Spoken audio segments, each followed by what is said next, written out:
Good morning everyone. हम politics of plan development chapter कर रहे थे और पॉलिटिक्स ऑफ प्लान डेवलपमेंट के अंदर काफ़ी चीज़ें हम कर चुके हैं, जिसमें इंट्रोडक्शन के पॉइंट हो चुके हैं और साथ साथ में इंट्रोडक्शन के बाद में आइडियाज़ ऑफ डेवलपमेंट क्या होते हैं, क्या डिबेट थी डेवलपमेंट की, कंक्लूजन ग्रोथ विद जस्टिस क्या होता है, ये भी देख लिया था। फिर हम अर्ली इनिशिएटिव्स पे आए थे, जिसमें से एक था आपके लैंड रिफॉर्म्स का और दूसरा था प्लानिंग कमीशन। प्लानिंग कमीशन कैसे बनी थी, क्या ऑर्गेनाइजेशन है, कितने मेंबर्स होते हैं, फंक्शन क्या है, वो भी देख लिया था। फिर हम फर्स्ट 5 ईयर प्लान के ऊपर आए थे। हमने देखा था कि फर्स्ट 5 ईयर प्लान जो है कब शुरू हुआ था, मेंबर्स कौन थे, ज़्यादातर फोकस कहाँ था, किन बातों के ऊपर था और एग्रीकल्चर में क्या क्या खर्च किया। फिर नेशनल इनकम को बढ़ाने के लिए सरकार ने क्या क्या चीज़ें की, ये सारी चीज़ें हम देख चुके हैं। बजट जो अलोकेट हुआ, फिर सेकंड 5 ईयर प्लान भी हमने देख लिया था, उसमें कहाँ कहाँ क्या चीज़ें अलोकेट हुई करीब वो देखी थी। फिर हम आए थे थर्ड 5 ईयर प्लान के ऊपर, जिसके बारे में कुछ ब्रीफ में मैंने आपको बता दिया था, जो आपकी बुक के अंदर दिया हुआ है। और ये तीनों प्लान देखने के बाद में मैंने प्लान हॉलीडेज़ के बारे में भी आपको बताया था।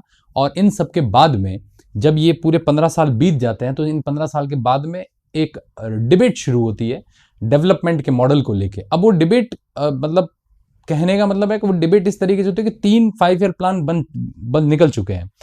देश को आज़ाद हुए 15-17 साल हो चुके थे। अब बात ये थी कि आज़ादी के 15-17 साल बाद आपने जो इकोनॉमी के प्लान बनाए वो कितने सक्सेसफुल रहे हैं। हर किसी को अपने अपने पॉइंट ऑफ व्यू उसके ऊपर रखने थे। तो बहुत सारे पॉइंट ऑफ व्यू सामने से दिख के आए, जिनमें से कुछ लोग इंडस्ट्रीज के फैक्टर को ज्यादा सपोर्ट कर रहे थे। जैसे उनका कहना था कि इंडस्ट्रीज को ज्यादा बढ़ावा नहीं दिया गया। कईयों का ये कहना था कि एग्रीकल्चर को ज्यादा बढ़ावा नहीं दिया गया, इसी कारण फूड शॉर्टेज जैसी चीजें हमें देखने को मिल रही है। तो वो क्या क्या डिबेट्स थी हम उसको देखते हैं। तो हमारा अगला जो पॉइंट है, 5वां पॉइंट है, और वो 5वां पॉइंट है हमारा आपके की कंट्रोवर्सीज को लेके।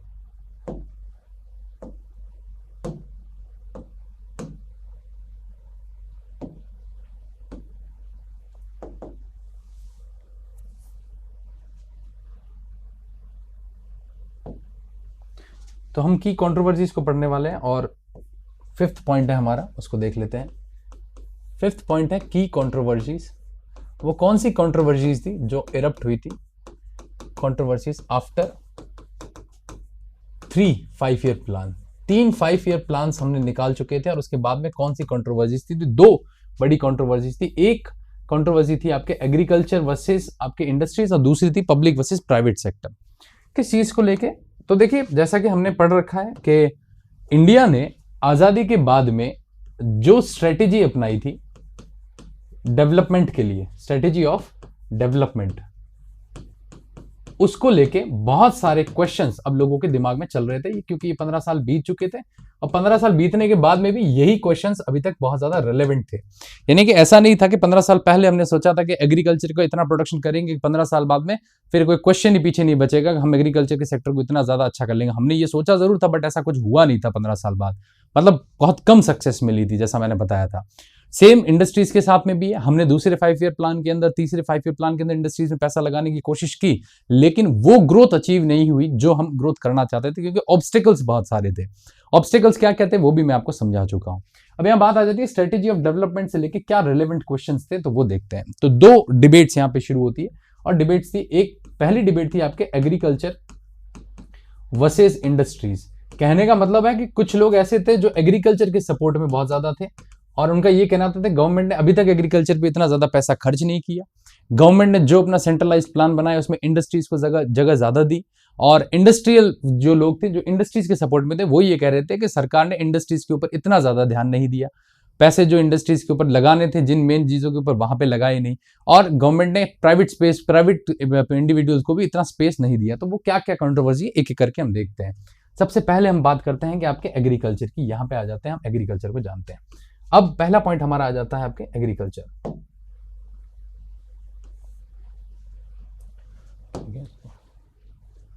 अब हमारा पहला पॉइंट आ जाता है कि एग्रीकल्चर के अंदर गवर्नमेंट ने क्या करने की कोशिश की थी।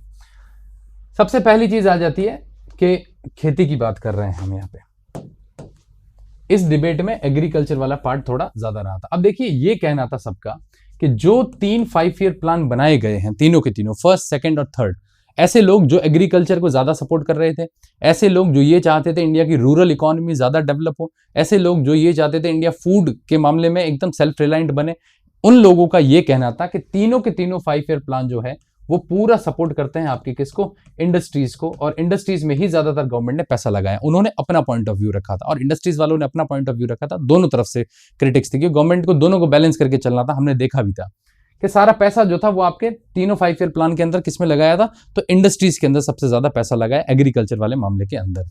और इसमें एग्रीकल्चर को ग्रो करने का स्पेस जो है वो बहुत कम दिया गया, ऐसा मानना था आपके किसका, इन एग्रीकल्चरलिस्ट का, इन लोगों का। और कहा था कि इस इंडस्ट्रीज के कारण गांव के अंदर जो लोग थे या फिर जो रूरल इकोनॉमी थी, उस रूरल इकोनॉमी ने बहुत ज्यादा सफर किया, उसको इतना ज्यादा स्पेस नहीं मिला, तो गवर्नमेंट ने पर्याप्त रूप से पैसा खर्च नहीं किया एग्रीकल्चर में, पूरे देश के एग्रीकल्चर को आगे बढ़ाने के लिए।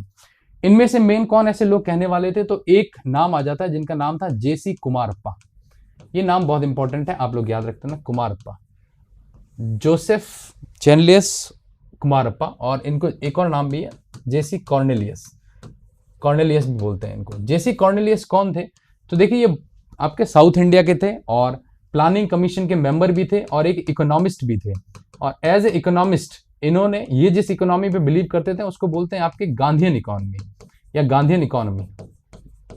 गांधीयन इकोनॉमी क्या होती है, तो देखिए ये सेंट्रलाइजेशन के प्लान थे गवर्नमेंट के पास में, लेकिन जेसी कुमारप्पा और गांधीयन इकोनॉमी ये कहती है कि डिसेंट्रलाइजेशन का प्लान होना चाहिए, रूरल इकोनॉमी बहुत ज्यादा डेवलप करनी चाहिए, और रूरल इकोनॉमी जब डेवलप होगी तो अपने आप धीरे धीरे शहरों तक मामला पहुंचेगा। लेकिन ये कह रहे थे कि आपके ये जो पूरे प्लान बनाए हुए थे ये पूरे के पूरे अर्बन एरिया से बायस थे, अर्बन एरिया से प्रभावित थे सारे के सारे। यानी कहने का मतलब है कि अर्बन एरियाज को ज्यादा आपने तवज्जो दी बजाय आपके रूरल एरियाज के। ये जेसी कुमारप्पा का भी कहना था, तो कांग्रेस में भी थे, साथ साथ में इकोनॉमिस्ट भी थे, और इन्होंने एक बुक भी लिखी थी आपके economy of permanence, of permanence. Permanence का मतलब क्या होता है, permanent, permanence, economy of permanent का मतलब है यहां पे ये बता रहे हैं कि ना कैपिटलिस्ट मॉडल ना सोशलिस्ट मॉडल, बल्कि ऐसा होना चाहिए जैसा एक ह्यूमन नेचर के साथ में अच्छे से इंटरेक्ट करके रहता है, तो वो गांव में ही पॉसिबल है, वहीं रहता है, और उसी नेचर के साथ अच्छे से तालमेल बना के चले ताकि वो अपने आप को सेल्फ सफिशिएंट बना दे, अपनी इकोनॉमी को, अपने घर को। और जैसे ही रूरल इंडिया सेल्फ सफिशिएंट होगा तो अपने आप आगे देश जो है वो आपके सेल्फ रिलायंट हो जाएगा, सेल्फ सफिशिएंट हो जाएगा, ऐसा जेसी कुमारप्पा का कहना था। ये इनके सपोर्ट में थे एग्रीकल्चर के पूरे। तो इन्होंने यही कहा था कि इंडस्ट्रीज को पैसा ज्यादा दिया, रूरल इकोनॉमी काफी सफर कर गई इस कारण, और जो सारी चीजें हैं वो ये बता रहे थे कि गांधीयन इकोनॉमी के हिसाब से चलनी चाहिए, जो कि आपकी डिसेंट्रलाइजेशन का प्लान चलता है। गांधीयन इकोनॉमी में मैंने आपको बताया भी एक बार, गांधी जी वाला के पंचायती राज सिस्टम भी गांधी जी चाहते थे, बट वो है कि हमने 1992 में उसको इंप्लीमेंट किया था, उससे पहले नहीं किया था। तो यही था कि सीधा रूरल एरियाज में पैसा पहुंचना थोड़ा सा मुश्किल था उस समय में। तो इस तरीके से था कि जेसी कुमारप्पा इसके व्यू में थे, एग्रीकल्चर के सपोर्ट में थे कि आप एग्रीकल्चर के ऊपर ज्यादा से ज्यादा सेंट्रिक करो, फूड ग्रेन्स के प्रोडक्शन को ज्यादा से ज्यादा बढ़ाओ, तो जब देश के अंदर फूड ग्रेन का प्रोडक्शन अच्छा होगा तो फिर अपने आप बाकी सेक्टर्स ग्रो कर जाएंगे। ऐसे ही जेसी कुमारप्पा के साथ साथ में एक और व्यक्ति भी थे जिन्होंने यही बात बोली थी, और उनका नाम था आपके चौधरी चरण सिंह। आपके भारत के प्रधानमंत्री भी बाद में बने थे चौधरी चरण सिंह, और यहाँ पे चौधरी चरण सिंह का भी कहना सेम ही था कि इन 3 5 ईयर प्लान के बाद भी चौधरी चरण सिंह ये कह रहे थे कि एग्रीकल्चर को ज्यादा इंपॉर्टेंस नहीं दी गई, एग्रीकल्चर के मामले को ज्यादा इंपॉर्टेंस नहीं दी गई सरकार के द्वारा। चौधरी चरण सिंह कांग्रेस के लीडर थे, और बाद में इन्होंने कांग्रेस से अलग होकर एक और नई पार्टी बनाई थी, जैसे आपके भारतीय जनता दल या भारतीय लोक दल जिसे कहते हैं हम, भारतीय लोक दल, ये बाद में पार्टी इन्होंने अलग से बनाई थी, भारतीय लोक दल। और इनका भी यही कहना था कि एग्रीकल्चर सेक्टर के ऊपर पैसा नहीं लगाया सरकार ने। ये कह रहे थे कि गवर्नमेंट ने जो अपनी रिसोर्सेज थी वो इंडस्ट्रीज के ऊपर इतनी ज्यादा यूज कर ली कि अब एग्रीकल्चर सेक्टर के पास में कुछ भी नहीं बचा था। इसीलिए इंडिया में 3 5 ईयर प्लान के बाद में भी हमें जो एक सिचुएशन देखने को मिल रही थी वो सिचुएशन थी आपके किसकी, फूड शॉर्टेज की। यानी कि फूड शॉर्टेज की समस्या अभी भी इसी तरीके से देखने को मिल रही है। रीजन ये है कि 15 साल में भी इसके ऊपर कोई पैसा खर्च नहीं हुआ है। ये चौधरी चरण सिंह का भी कहना था। तो देखिए चौधरी चरण सिंह, जेसी कुमारप्पा, ये वो लोग थे जो आपके एग्रीकल्चर इकोनॉमी को और ज्यादा बढ़ावा देना चाहते थे, रूरल इकोनॉमी को डेवलप करना चाहते थे। और इन्होंने ये कहा था कि गवर्नमेंट ने, हालांकि गवर्नमेंट ने अपने स्तर पे पैसे उसमें लगाए थे, बट क्रिटिक्स फिर भी था कि भाई इतना पैसा आपने नहीं लगाया उस चीज में। तो इसीलिए इन्होंने कहा कि इन सब चीजों के कारण आपने सिर्फ अर्बन एरियाज को ग्रो किया और साथ साथ में इंडस्ट्रीज को ग्रो किया, जिसके चलते हुए देश का जो किसान है वो और रूरल पॉपुलेशन है वो बहुत ज्यादा सफर कर रही थी, वो बहुत ज्यादा परेशानी थी और परेशानी के अंदर जूझ रही थी। ये चौधरी चरण सिंह का भी कहना था। तो इनका भी ये क्रिटिक्स सामने आ जाता है एग्रीकल्चर को लेके कि एग्रीकल्चर के सपोर्ट में ये पॉइंट ऑफ व्यू थे। जेसी कुमारप्पा भी एग्रीकल्चर के सपोर्ट में पॉइंट ऑफ व्यू था उनका भी, वो भी यही कहते थे कि भाई एग्रीकल्चरल इकोनॉमी बनाओ, और सेल्फ रिलायंट गांव को करो तो गांव सेल्फ रिलायंट हो गए तो शहर अपने आप धीरे धीरे सेल्फ रिलायंट हो जाएंगे। ये एग्रीकल्चर को लेके जो था आपके पूरा मामला था और इन लोगों का ये एग्रीकल्चर को लेके कहना था। इसके जस्ट अपोजिट अगर हम जाएं, जो दूसरी डिबेट एग्रीकल्चर के साथ साथ वो थी इंडस्ट्रीज की। इंडस्ट्रीज वालों का थोड़ा कुछ अलग ही मामला था। उन्होंने कहा कि गवर्नमेंट ने जो चाहती है सरकार के हम साइकिल ऑफ पॉवर्टी से बाहर निकले, ये साइकिल ऑफ पॉवर्टी से बाहर निकलना जो है वो आपके क्या चाहिए था, इस साइकिल ऑफ पॉवर्टी से अगर बाहर निकलना है तो कोई ड्रास्टिक चेंजेस लाने होंगे इंडस्ट्रीज के अंदर, क्योंकि जब तक इंडस्ट्रीज में चेंजेस नहीं आएंगे तो आप इस साइकिल ऑफ पॉवर्टी से बाहर नहीं निकल सकते। एग्रीकल्चर के ऊपर फोकस करके नहीं निकला जा सकता। ऐसा क्यों कहा उन्होंने, तो वो देखते हैं हम। तो ये 2 पॉइंट आप अच्छे से याद रख लेना। पहले कि स्ट्रेटेजी ऑफ डेवलपमेंट पे कुछ क्वेश्चंस थे एग्रीकल्चर और इंडस्ट्रीज को लेके। एग्रीकल्चर को लेके ये डिबेट थी आपके जेसी कुमारप्पा जिसमें इसके साथ में थे, और साथ साथ में चौधरी चरण सिंह भी थे। अब बात करते हैं हम आपके चौधरी चरण सिंह के बाद में कि इंडस्ट्रीज को लेके क्या पॉइंट ऑफ व्यू थे हमारे यहाँ पे। तो देखिए, कुछ लोगों का यह कहना था कि इंडस्ट्रीज को बढ़ावा नहीं दिया गया। एग्जाम्पल के तौर पर उन्होंने कहा कि जो स्ट्रेटेजी हमें अपनानी चाहिए वो ये है कि आप इंडस्ट्रीज के अंदर एक ड्रास्टिक चेंजेस लेकर आओ, ताकि ये जो ड्रास्टिक चेंजेस इंडस्ट्री में आएंगे यही साइकिल ऑफ पॉवर्टी को क्या करेंगे, आपके तोड़ेंगे, खत्म करेंगे साइकिल ऑफ पॉवर्टी। वरना बिना इंडस्ट्रीज लगाए आप एम्प्लॉयमेंट नहीं जनरेट कर सकते। आप एम्प्लॉयमेंट जनरेट नहीं करोगे तो लोगों की इनकम का लेवल नहीं बढ़ेगा, और लोगों की इनकम का लेवल नहीं बढ़ेगा तो पॉवर्टी रिड्यूस नहीं होगी। इन्होंने ये कहा इंडस्ट्रीज वालों ने कि गवर्नमेंट ने अपने प्रयास एग्रीकल्चर में किए, हम मानते हैं। इन्होंने क्या कहा, देखते सुनते जाइए। इन्होंने ये कहा कि सरकार ने एग्रीकल्चर के अंदर अपने प्रयास किए, हम मानते हैं कि गवर्नमेंट ने डैम्स के कंस्ट्रक्शन करवाए, गवर्नमेंट ने इरिगेशन के ऊपर अच्छा पैसा लगाया, गवर्नमेंट ने जो है बाकी जो फर्टिलाइजर वगैरह जो इन्वेस्टमेंट होती है वो इन्वेस्टमेंट बहुत अच्छे से की। गवर्नमेंट ने अपने स्तर पे ये भी कोशिश की कि हम लैंड रिफॉर्म्स वगैरह भी सब लेकर आए।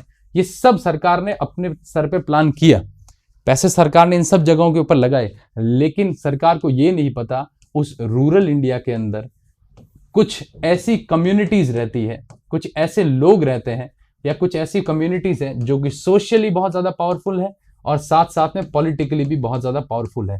तो जितना भी पैसा आपने लगाया है वो सिर्फ और सिर्फ इस कम्युनिटीज तक रह गया, क्योंकि ये वो अभिजात वर्ग कह सकते हो या ये वो एरिस्टोक्रेटिक वर्ग था पूरे गांव का, पूरे हिंदुस्तान के समाज के जो गांव थे उनके अंदर, जिनके पास मैंने कहा था ना लैंड रिसोर्सेज बहुत ज्यादा थी और ये लैंड रिफॉर्म्स अच्छे से इंप्लीमेंट नहीं हुए थे। तो जितना भी पैसा गवर्नमेंट ने गांव के अंदर गरीबों को देने के लिए कोशिश की थी वो पैसा सारा इन कम्युनिटीज के पास पहुंच गया, और इन्हीं के लैंड जो थे उन्हीं में इरिगेशन हुआ, इन्हीं की जमीनों में खेती हुई और इन्हीं के पास वापस पैसा बढ़ा। गांव के अंदर जो कास्टिज्म सिस्टम था जिसके कारण पॉवर्टी थी, सोशल ट्रेडिशन के कारण जो डाउन ट्रोडन पीपल थे उनके जिंदगी के अंदर कोई भी फर्क नहीं पड़ा। ये गवर्नमेंट ने इस पॉइंट के ऊपर ध्यान नहीं दिया। ये इंडस्ट्रीज वालों का कहना था कि इससे मच बेटर है गवर्नमेंट इंडस्ट्रीज के अंदर पैसा लगाए और एम्प्लॉयमेंट जनरेट करे वहां पे, क्योंकि वहां एम्प्लॉयमेंट फिर आपके कम्युनिटी हिसाब से नहीं देखी जाती, वहां फिर जो एम्प्लॉयमेंट जिसमें स्किल होगी काम करने का होगा वो उसके हिसाब से दी जाएगी। तो इतना सब कुछ एग्रीकल्चर में लगाने के बावजूद भी आपको ये पता है कि ये सिर्फ और सिर्फ कम्युनिटीज ये थी जो प्रॉफिट में रही थी। यहाँ पे गांव के अंदर पुअर या पॉवर्टी को रिड्यूस करने जैसा मामला कुछ भी नहीं हुआ था। ऐसा इंडस्ट्रीज के सपोर्ट में जो लोग थे उनका कहना था कि एटलीस्ट इंडस्ट्रीज लगाते तो कुछ उसका फायदा भी मिल पाता। एक चीज ये हो गई। अब देखिए इंडस्ट्रीज के सपोर्ट वाले भी लोग यहाँ पे बैठे हैं, एग्रीकल्चर को सपोर्ट कर रहे हैं वो लोग भी यहाँ पे बैठे हैं, उन्होंने भी बात रखी अपनी कि एग्रीकल्चर के अंदर क्या चीजें होनी चाहिए। फिर उसमें जेसी कुमारप्पा, चौधरी चरण सिंह, उनके नाम भी याद रखना आप। साथ साथ में इंडस्ट्रीज को लेके क्या बातें थी, तो कि जो स्ट्रैटेजी या साइकिल ऑफ पॉवर्टी डिस्ट्रॉय करनी है अगर आपको तो इंडस्ट्रीज को बढ़ावा दो।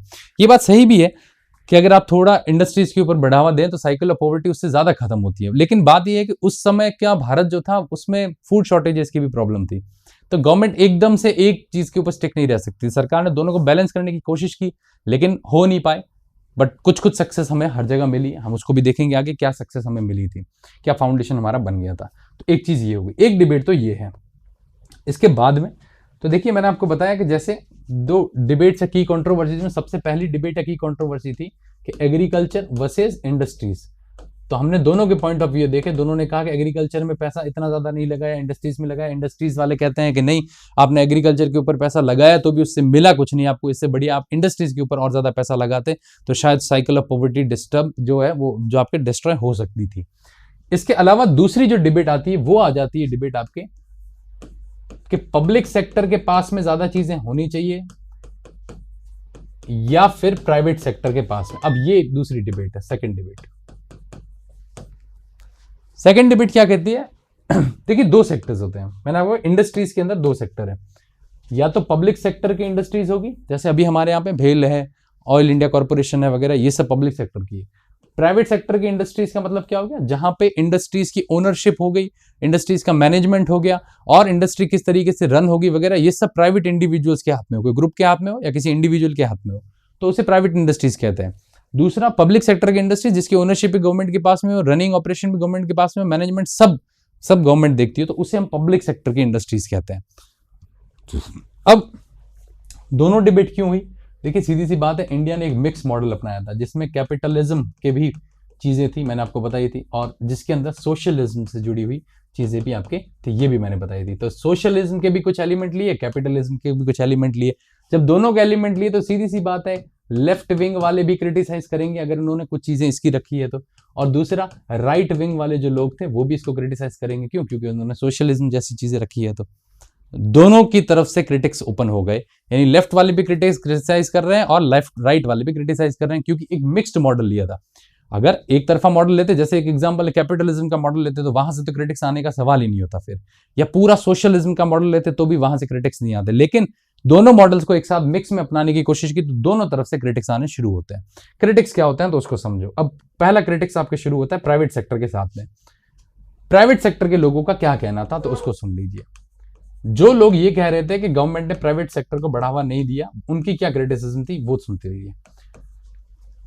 जो लोग ये चाहते थे कि प्राइवेट सेक्टर ज्यादा से ज्यादा ग्रो हो, वो ये कह रहे थे कि गवर्नमेंट ने जो है पैसा ज्यादातर जो है वो पब्लिक सेक्टर के ऊपर ज्यादा लगाया, अपनी पब्लिक इंडस्ट्रीज के ऊपर ज्यादा लगाया, और कोई स्पेस नहीं रखा किसी भी प्राइवेट इंडस्ट्रीज को काम करने के लिए, कोई इनफ स्पेस नहीं रखा कि प्राइवेट इंडस्ट्री क्या कर सके, ग्रो कर सके। क्योंकि इस समय गवर्नमेंट ने बहुत सारे हर्डल्स भी क्रिएट किए थे। वो कौन से हर्डल्स थे हम वो भी देखते हैं, कि ज्यादातर पैसा जो पब्लिक ने यहाँ पे इधर पब्लिक इंडस्ट्रीज में ज्यादा लगाया, और प्राइवेट हमने अभी भी देखा भी था उस प्लान के अंदर कि ज्यादातर पब्लिक सेक्टर की इंडस्ट्रीज में था, इंसेंटिव्स प्राइवेट सेक्टर की इंडस्ट्रीज को ग्रो करने के लिए नहीं दिए गए, एक चीज।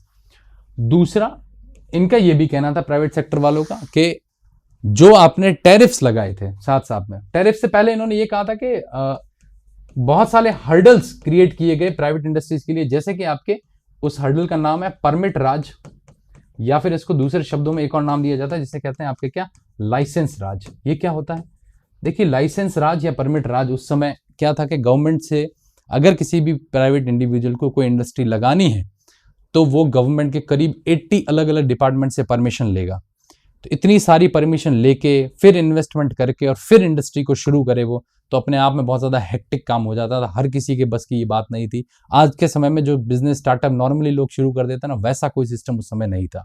इतने सब डिपार्टमेंट से परमिशन लेके और फिर एक प्राइवेट इंडस्ट्री शुरू करना, ये अपने आप में बहुत ज़्यादा टफ काम था। तो गवर्नमेंट सब प्राइवेट सेक्टर वालों ने यही कहा कि ये जो आपका लाइसेंस राज या परमिट राज आपने चला रखा है, इसके कारण कोई भी प्राइवेट प्लेयर अच्छे से इंडस्ट्री को ग्रो नहीं कर पा रहा, अपनी इंडस्ट्री लगा ही नहीं पा रहा, इतने सारे डिपार्टमेंट से परमिशन लेने के चक्कर में। तो इतने डिपार्टमेंट से परमिशन ले, उससे अच्छा उसको लगता है इंडस्ट्रीज ना ही शुरू करे। और देखिए प्राइवेट इंडस्ट्रीज नहीं होंगी तो ऑब्वियसली सीधी बात है कि रोजगार वाला मामला भी ज्यादा जनरेट नहीं होगा, सरकार कितनों कोई नौकरी देगी, प्राइवेट इंडस्ट्रीज भी तो होनी चाहिए।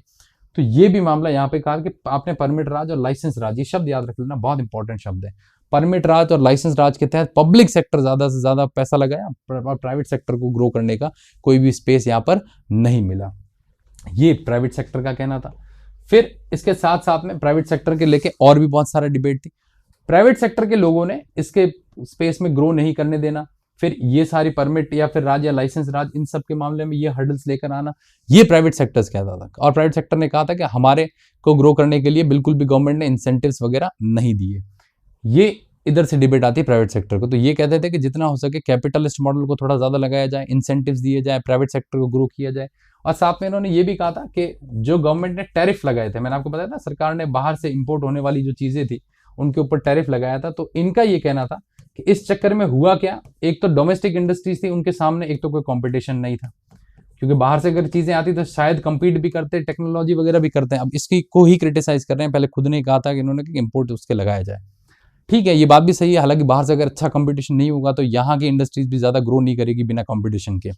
दूसरा, कंपटीशन नहीं होने के साथ साथ में इंसेंटिव भी कुछ नहीं दिए प्राइवेट सेक्टर को, इनका ये भी कहना था कि आपने प्राइवेट सेक्टर को किसी टाइप का कोई ऐसा इंसेंटिव भी नहीं दिया कि वो ग्रो भी करे। चलो टैरिफ तो आपने कम कर दिया, हम मान गए, लेकिन अंदर की तरफ कंपनी वापस ग्रो करे उसके लिए आपने ये सब लगा रखा था और इंसेंटिव साथ में और नहीं दिए, तो प्राइवेट सेक्टर ग्रो कहाँ से होगा?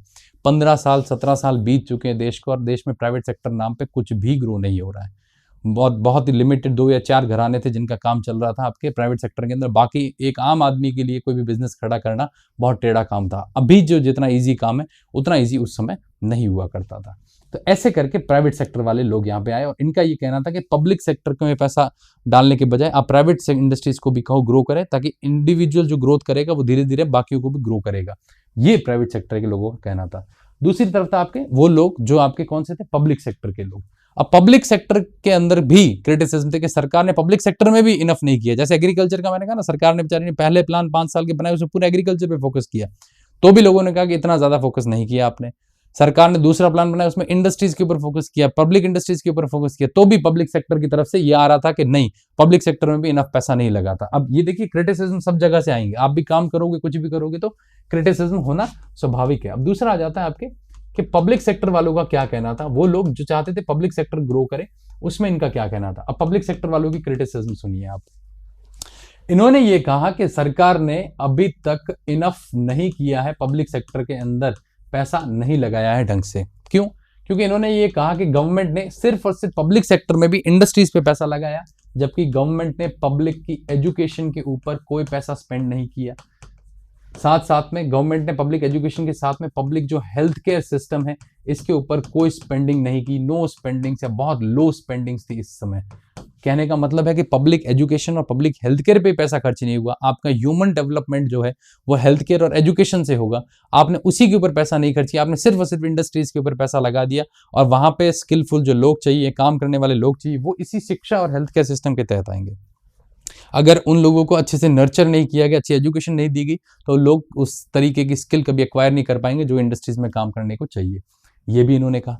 फिर इन्होंने ये कहा कि गवर्नमेंट ने जो क्या किया है कि ऐसे ऐसे सेक्टर में इंटरवीन किया है जहां पे प्राइवेट सेक्टर जाना ही नहीं चाहता था। एज एन एग्जांपल इन्होंने कहा गवर्नमेंट ने एग्रीकल्चर में काम किया, गवर्नमेंट ने सोशल सर्विसेज के ऊपर ज्यादा से ज्यादा काम किया, गवर्नमेंट ने इरिगेशन के प्रोग्राम वगैरह ज्यादा से ज्यादा इन चीजों के ऊपर बहुत ज्यादा पैसा खर्च किया। और ये वो सेक्टर थे सोशल सर्विस, इरिगेशन वगैरह, जहां प्राइवेट सेक्टर को वैसे भी कोई मतलब नहीं था, प्राइवेट सेक्टर कभी जाएगा भी नहीं वहां पे। इनका ये कहना था कि इससे क्या हुआ कि गवर्नमेंट का पैसा ज्यादातर यहां लग गया और कुछ प्राइवेट सेक्टर के लोग ऐसे थे, एज एन एग्जांपल जैसे कि टाटा की कुछ इंडस्ट्रीज हो गई, बिरला की कुछ इंडस्ट्रीज हो गई, इनको प्रॉफिट फायदा मिला कि सरकार ने इधर से जो इंडस्ट्रीज पे पैसा लगाया या इन जगहों पे ज्यादा पैसा डाइवर्ट किया, तो प्राइवेट प्लेयर्स वैसे भी इस सेक्टर में कहीं पे भी नहीं आते, दूसरे सेक्टर के अंदर पैसे ज्यादा दिए जिससे ये इंडस्ट्रीज कुछ ग्रो कर गई उस टाइम पे। तो ये भी डिबेट थी। अब देखिए सेम टू सेम पॉइंट, वो कह रहे हैं कि हमारा सही नहीं किया, ये कह रहे हैं हमारे लिए सही नहीं किया, वो कह रहे हैं हमारे लिए स्पेस नहीं दिया, ये कह रहे हैं हमारे लिए स्पेस नहीं दिया, दोनों तरफ से क्रिटिक्स आ रहे हैं। तो नॉट इनफ पब्लिक एजुकेशन वगैरह पे खर्च किया, साथ साथ में आपके ये सारी चीजें भी सरकार ने की। फिर इन्होंने ये कहा कि गवर्नमेंट ने पब्लिक सेक्टर के ऊपर पैसा किया, खर्च किया, उससे क्या हुआ, एक नई क्लास बन गई जिसे कहते हैं हम आपके मिडिल क्लास। ये वो मिडिल क्लास थी जो सरकारी नौकरियों में ज्यादातर थी या सरकार के साथ में जुड़ी हुई थी, जो आपके सैलरी बेस्ड क्लास थी, प्रोफेशनल क्लास थी।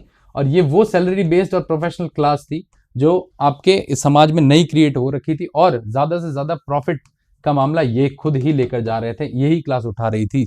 इसके साथ साथ में गवर्नमेंट ने बजाय सही चीज करने के लिए करप्शन को बहुत ज्यादा, क्योंकि प्राइवेट सेक्टर पब्लिक सेक्टर में ज्यादा पैसा लगा तो उससे ज्यादा से ज्यादा करप्शन और ज्यादा से ज्यादा आपके लो एफिशिएंसी वाला मामला देखने को मिलता है। क्योंकि देखिए सरकारी डिपार्टमेंट में कितना काम होता है हमें सबको अच्छे से पता है। तो ये बात है कि सैलरीड प्रोफेशनल क्लास एक नई क्रिएट कर दी सरकार ने इस पब्लिक सेक्टर को पैसा देने के चक्कर में, नई इंडस्ट्रीज खोली और नई भर्तियां करवाई, लोगों को डाला, लेकिन वही है कि रिजल्ट उसका क्या देखने को मिलता है, corruption, low efficiency of work. और यही अगर प्राइवेट इंडस्ट्रीज को कोई काम दे दे तो करप्शन और लो एफिशिएंसी जैसी चीज देखने को नहीं मिलती। इवन के प्राइवेट इंडस्ट्रीज का काम जो होता है फ्री ऑफ करप्शन होता है, क्योंकि वहां मैनेजमेंट बहुत स्ट्रांग होता है और एफिशिएंसी बहुत ज्यादा हाई होती है। हम गवर्नमेंट स्कूल्स और प्राइवेट स्कूल्स को भी देख सकते हैं कि गवर्नमेंट स्कूल के अंदर एफिशिएंसी कम है और करप्शन जैसी चीजें भी देखने को मिलती है, जबकि वहीं प्राइवेट स्कूल्स की अगर आप बात करो तो एफिशिएंसी बहुत ज्यादा हाई है, एजुकेशन का मामला उनका बहुत ज्यादा एडवांस है, इस तरीके से मामला चलता है पूरा।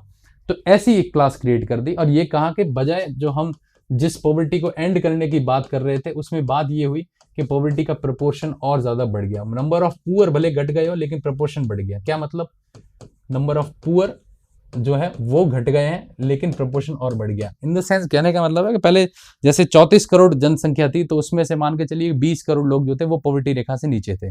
अब 15-20 साल बाद में मान लीजिए कि जनसंख्या आपके 50-55 करोड़ के आसपास पहुंच गई हो, 60 करोड़ के आसपास पहुंच गई हो, लेकिन पहले 35 के मुकाबले पहले जैसे कि 35 करोड़ थी, तब करीब करीब हम मानते हैं कि गरीब जो थे वो 20 करोड़ थे। तो हमने कहा कि हम नंबर ऑफ पुअर्स को घटाएंगे, लेकिन बात ये हुआ कि अब इसके प्रोपोर्शन के मुकाबले क्या हो गया, हम मानते हैं कि 60 करोड़ पॉपुलेशन हो गई, लेकिन गरीब 30 करोड़ जने ही है। तो हमने ये कहा कि भाई देखिए, प्रोपोर्शन का जो मामला है वो आपके घट गया है। नंबर ऑफ पुअर्स जो थे इसके मुकाबले इस समय जब देखिए आप 50% से भी अबव थे, लेकिन अब हम 50% से भी कम इसको रख के बैठे हैं लगभग मामला, या मतलब 60 से 25 के आसपास आप ले सकते हो कि अब नंबर ऑफ पुअर 25 करोड़ ही है जब जनसंख्या की 60 करोड़ है।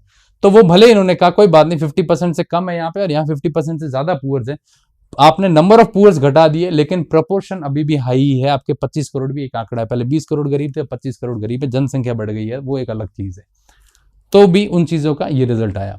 अब ये सारी डिबेट थी आपके एग्रीकल्चर और इंडस्ट्रीज की, पब्लिक और प्राइवेट सेक्टर्स की, और ये सारे पॉइंट ऑफ व्यू इन्होंने अपने अपने रखे थे।